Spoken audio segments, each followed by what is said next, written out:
সামির, আমার না খুব টেনশন হচ্ছে। ঈদের পর আমার জয়েন, তুমি খাবা কি? রান্না করে খাবো। কি? রান্না করে খাবো। তুমি রান্না করে খাবা? হ্যাঁ, তুমি রান্না করতে পারো? এই যে আজ থেকে শিখে নিব। এত সহজ না রান্না বাড়া, মনে হচ্ছে যে অনেক সহজ। রান্না করতে কখনো জানোই তো বুঝবা, রান্না করে খেতে পারবো না তুমি, আন্দাজে বলো না।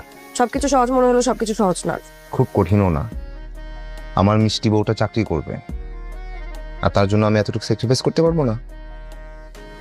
তুমি আমার জন্য রান্না করে খাবা? হ্যাঁ, সত্যি? সত্যি। শেখাও তো আজকে রান্নাটা কিভাবে কি করতেছো। প্রথমে কি দিতে হবে? তুমি তো পেঁয়াজই কাটতে পারবা না। আরে কাটতে পারবো। হ্যাঁ আমি জানি পারবা না। আচ্ছা আমি পেঁয়াজ কেটে রেখে যাবো, বেশি করে কাটবো, ওগুলো দিয়ে রান্না করো। ওকে, তাহলে আজকে থেকে শিখি কিভাবে রান্না বান্না হয়। প্লিজ রাখো এটা এখানে।